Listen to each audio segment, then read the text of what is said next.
Hello and welcome to Indepth right here on ABS television. Today on the program, we focus on something that is happening in Nigerian institutions and its pertinence. We draw light to these challenges. We talk about some of the experiences both males and female students of some Nigerian institutions get to face in these institutions of higher learning. We're talking about sexual harassment in Nigerian institutions, curtailing sexual harassment in Nigerian institutions. What are the causes of some of this anomaly? How can we prevent this? What should be the punishment for offenders? And what is the recourse for victims? Will they eventually find justice? All this and more we're going to talk about today on the program after this time out.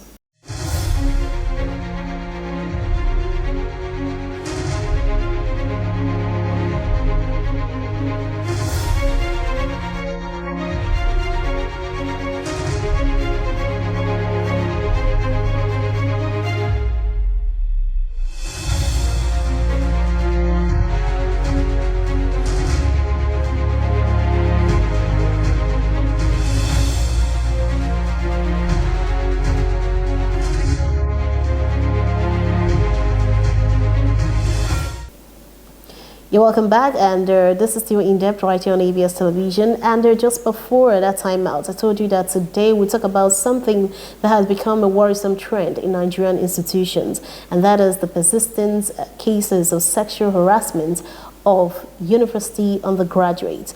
And today on the program, I have a civil rights activist, Mr. Ifani Okikadibo Oguni Bunam. He's also the editor of the Erudite magazine. Mr. Fine, welcome to the program. It's a pleasure being here. Okay, we're glad to have you. All right, so Mr. Fine, we're talking about sexual harassment in Nigerian institutions. Some persons will say that the school and institutions of higher learning is where people go to get an education and to become better members of the society and to equip themselves with requisite knowledge and skills to be useful to their family and society. But you now find out in the pursuit of knowledge, see that people are subjected to some inhumane acts that is not even worthy to be discussed. And one of them is sexual harassment. Now, I want to start with, what are the root causes of this persistence sexual harassment cases that are always being labeled against the people that ought to be teaching the ones that go to school? What are the root causes? Well, like I do say anytime, any day, that the consciousness of the society or the moral consciousness of any society is in the hands of the religious leaders, the school or the educational institution, the parents, and then the community. And it's quite unfortunate that what we are seeing, the decadence we are seeing in the educational institution, more especially at that tertiary education level, deserves more to be looked into. Sexual harassment, character and learning, that is the basics of graduation in the university.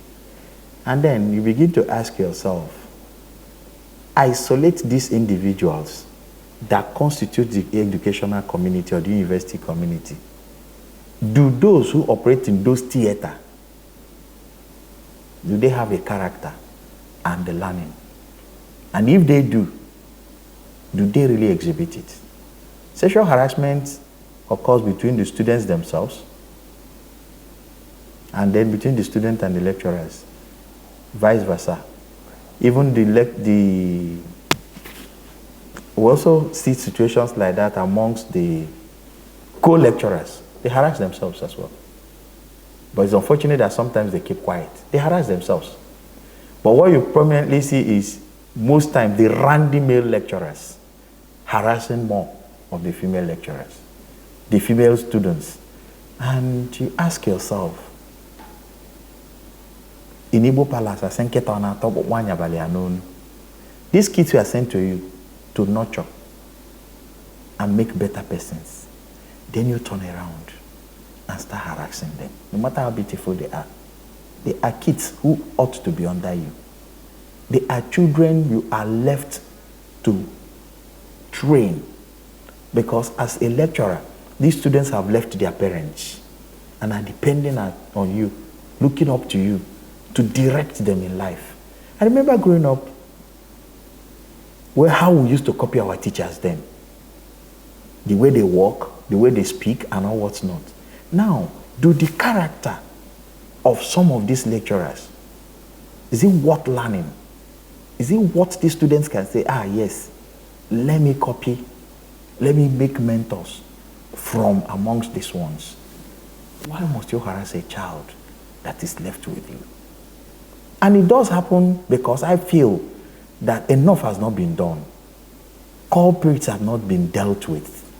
Like in the case now that is ongoing, you discover that this is not the first time it's happening in the name of whoever that is involved.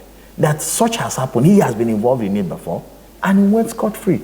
Because if the long arm of the law or the short arm of the law has dealt with him the way it ought to be dealt with, he will not have the justification to try it. We've had such a case in Ebonyi the other time, where a lecturer is molesting a child that is left with him at home, or a child he employed as a caregiver. And it just went the way it went. Now we're having another situation in Calabar. And what will prompt a child, how hot the child was to voice it out before others could have the courage to say, it has also happened to me. I have had such experience. That means it's been a recurring decimal. Our recruitment process is still not in order. Our recruitment process, the moral level of some of these lecturers, it needs to be looked into. It needs to be looked into. It's very painful. I'm just visualizing where my child, what will trigger you as a person? What is it? You now delve that low. And such persons ought to be subjected to psychiatric tests, sincerely speaking, to even ascertain his level of mental correctness, if I would say. Okay, what I want to ask is, do you think that there are enough laws in the country, and do you think we are actually taking this issue of sexual harassment serious? The reason I ask is because most often you see this type of cases. At the end of the day, the person walks away and the person returns to teaching. Do you think stringent laws, more punishable penalties, do you think it can act as a deterrent in any way? Because number one, we are not really taking it serious. We take it with kids' glove, and that's why it's repeating itself. In Igbo language, we call it mabulutopo. It has been there. It's been there. But the society has a way of dealing with it. The society has a way of dealing with it. It's the society that will cry out. It's the society that will say an end to this. It's not what, and it's unfortunate that, when it happens, you begin to see protective colonies. We now garnish evil with good vocabularies. Stealing is stealing. Whether you call it embezzlement, you call it perforation, stealing is stealing. This is abominable.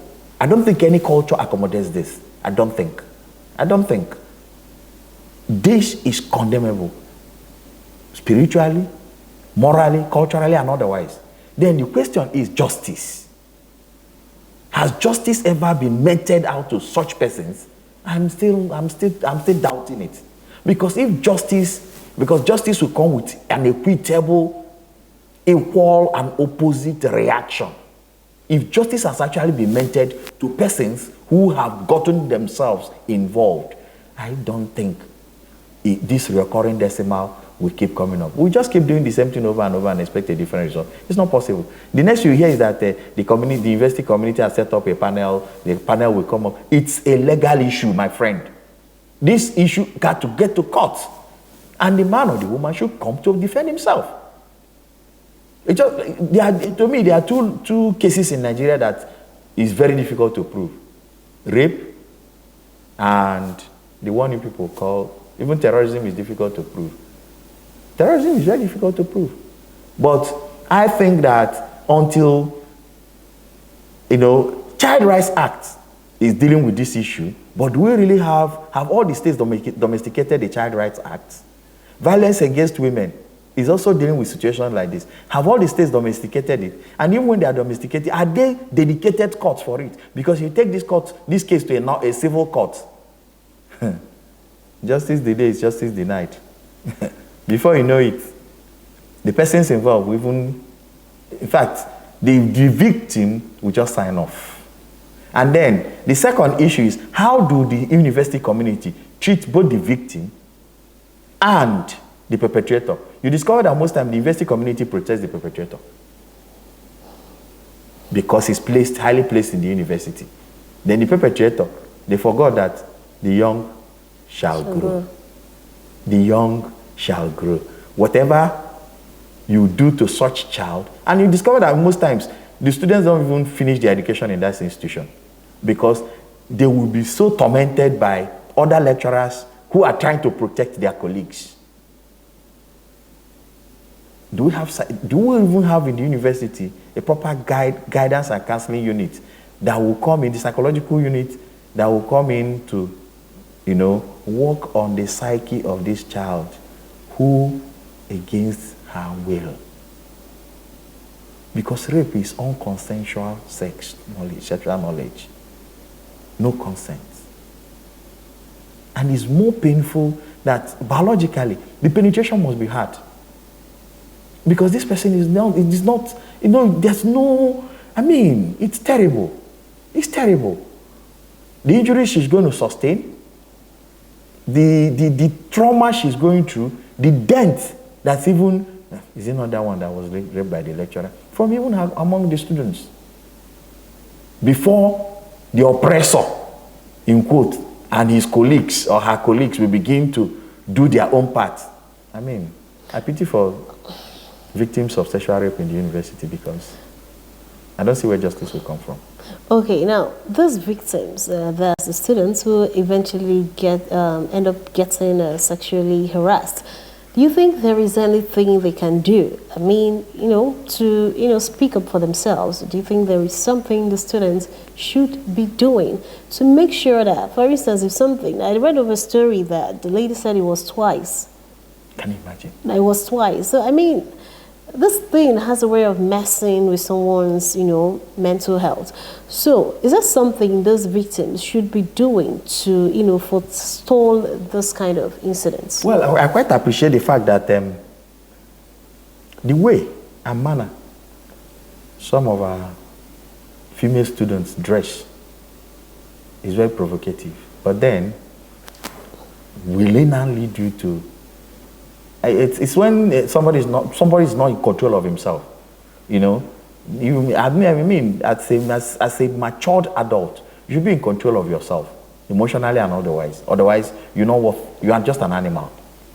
Yeah, the person is just an animal.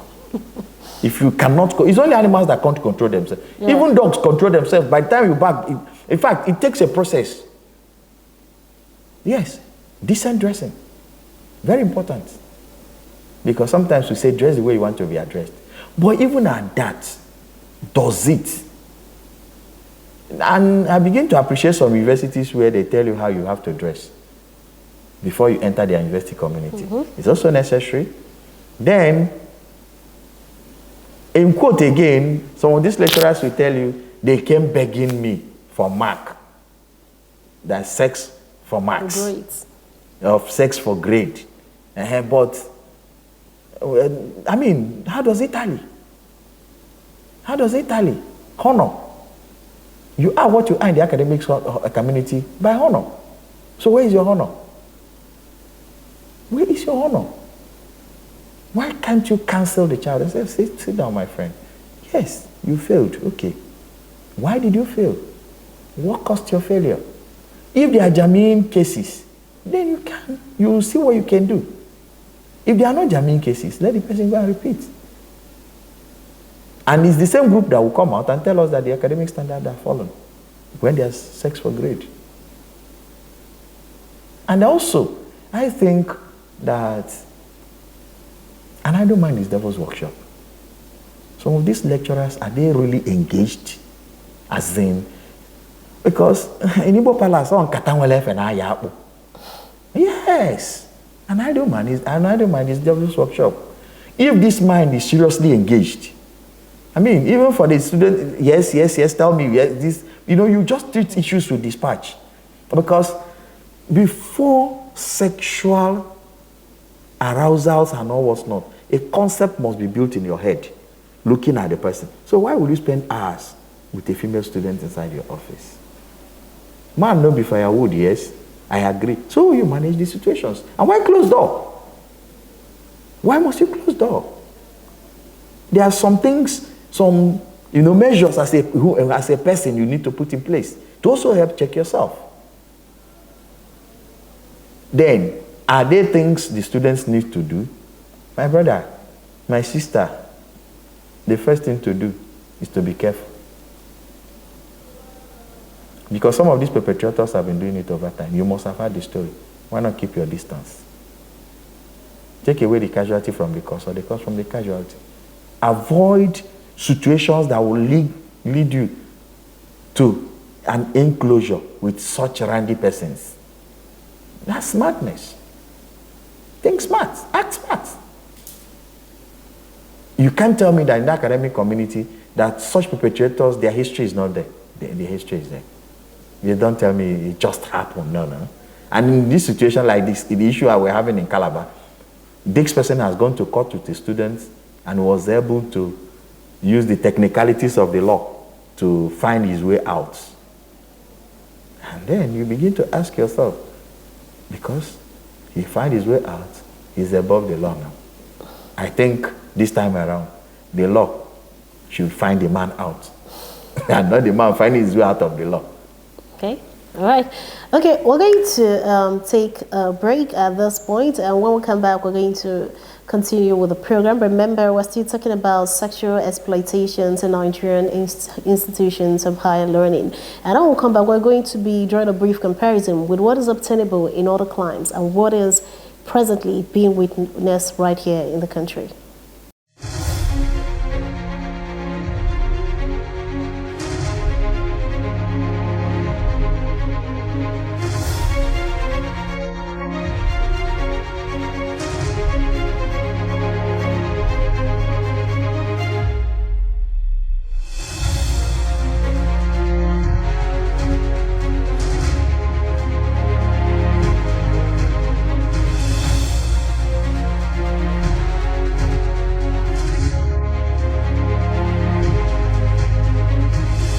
You're welcome back. This is still Indepth on ABS television. The topic is still sexual harassment in Nigerian institutions. We've been speaking with Ifeanyi Okikadibogune, a civil rights activist, has been giving us detailed insights and, of course, lending his voice to this very important conversation.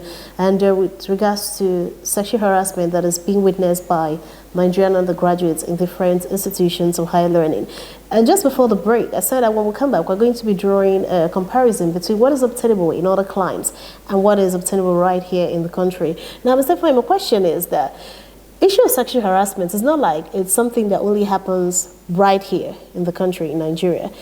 It's obtainable in some other places. But now, it seems that from research and history, okay, like I read a story about a professor who raped a female student once, and the professor is in the news again for the same sexual assault, the second time.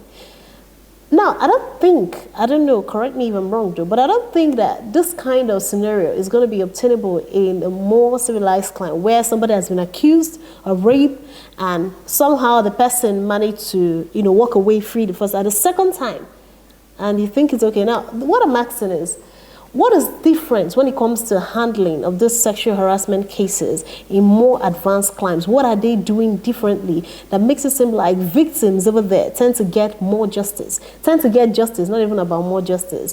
What are they doing different? I mean, people in other climes, what are they doing different? And how can we replicate it here so that victims of sexual harassment in institutions of higher learning can get justice? Not just in institutions of higher learning. It's unfortunate that I know sexual harassment is everywhere. It's everywhere. Well, yeah, but we're focusing in this on scenario we are Nigerian looking at, because it's more painful that it's happening in the citadel of learning. Where you're supposed to be molded. You know, in where good character behavior and learning all. is the utmost. Yeah. You know, if it's if it's normal, it's in the society, You say can you're say, witnessing a lot of because there are some crazy- things that are not expected. In a certain kind of Yeah, environment. you understand. Why take cold to a new castle? Why take cold to a new castle? Eh? Why? What are the differences? One, our model of investigation. Our model of investigation. Because these are things, a sample is supposed to be taken from the lady, analyzed, you know, within a specific period to ascertain. Then the medical facilities, are the doctors available and ready to do the needful? You know, before our police processes of obtaining this, obtaining that, making this entry, making whatever, you have a limited time. Then when all these are put together, what about the judiciary? Like I said, some states have not domesticated Violence Against Women, Child Rights Act, and all the rest of it. And even when some have done that, they have not set up a specific court just for this. So by the time you take it to a civil court, it will take a date for hearing, Abby. Then when you come, trust our lawyers when they want to be smart. And like in this case, we have this scenario now that is flying in the social media, a professor of law, you know, who is equipped with all the technicalities. You know, he comes, take a date, do this, do that. By the time justice is delayed, justice is denied. Are you with me? Then you also will think of the stigma that is attached. You know, how society looks at such persons. These are the problems. I'm very happy that this person spoke out. You know, just look, in fact, I am sure that this child is broken, completely broken, and has no other option than, if I die, I die. Whatever is the situation, look, I can't take this anymore. You know, a repeated situation. And it may be in the same day or over time. I mean, what for? What for? What for? Then, when you put all these things together, you begin to see that it's not impossible, but it's practically difficult to get justice because of technicalities, because of, you know, difficulties laid down. The other day, I heard of somebody who had a machete cut in Onitsha and was taken to a hospital. The hospital were interested in demanding for police extracts to control bleeding. Somebody who has a very deep machete cut. And when that was not forthcoming, they were talking about what? Money. And now, when such victim presents themselves in the hospital, please, I'm confronted with this situation. By the time you finish getting card, to be allocated to a doctor or a nurse who takes the samples for analysis, and then with the lab scientist or whoever be available. You know, there are a lot of bureaucratic crises. You know, things not being done the way they ought to. And then the clout that is, you know, that associates some persons in the society. If Farouk Kelly can go to prison, an international figure, my brother, what are you? But over here, you discover that all animals are equal, but some are more equal than some. Sacred cows. They are sacred cows. And yet they tell us we are all equal before the law. And I begin to ask myself, this equality, is it really equality or this equilibrium? Maybe just lip service. It's obviously lip service. It's obviously there, but sometimes they will say, no be my mouth to go here, so by mess. So it's unfortunate where we find ourselves. And then really, until the society begins to cleanse itself.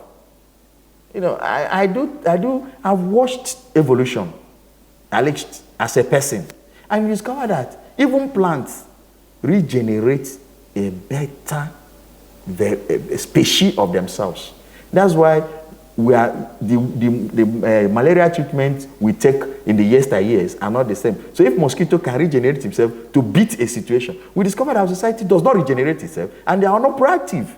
Because if mosquito can tell you, the plasmodium has, you know, been able to maneuver himself from a particular level of treatment to a new level of treatment, you begin to ask us, why is our society, why is our legal institution, in some judiciary, you discover that they have not even started accepting electronic transmission of documents in this modern world. Are you getting me? So, the society is not regenerating itself, especially within the context of where we ought to. We are very smart and swift to copy wrongly. Yeah, very smart and swift to copy wrongly. But the basics, I was listening to somebody someday was telling me that administration of criminal justice, that some states are still in the brigidi, you know. So when you put all this, then speedy dispensation of justice is also very necessary. There are cases that need to be, given accelerated hearing and adequate punishment.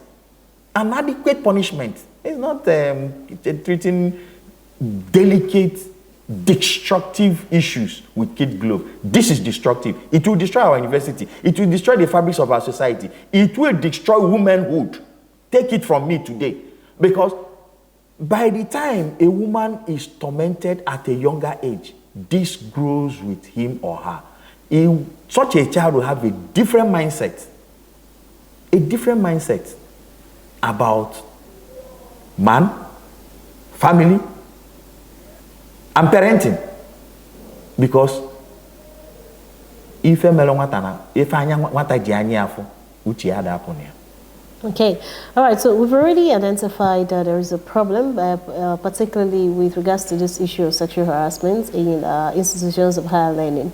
Now the question is, where do we go from here? There is a problem on ground, and it's not like it's something new or something that we're just witnessing.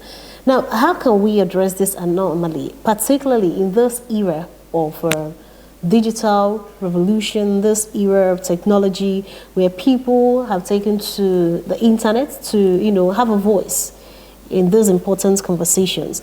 What do we do? What is the role of the government? What is the role of the law courts? What is our own role as individuals, as you as civil society activists? How do we change the narrative? First, see something, say something.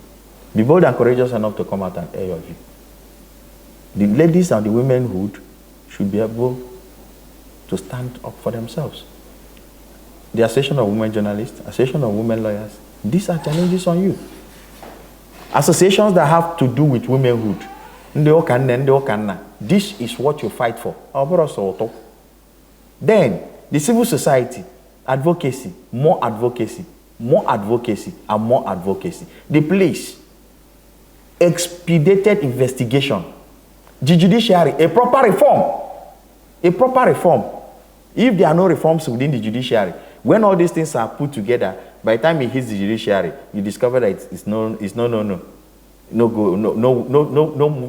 In fact, a gyration within a particular circle. So these are the issues. So there ought to be a proper. The Ministry of Women Affairs in all the states, from the federation to the local government, these are situations that needs to be handled.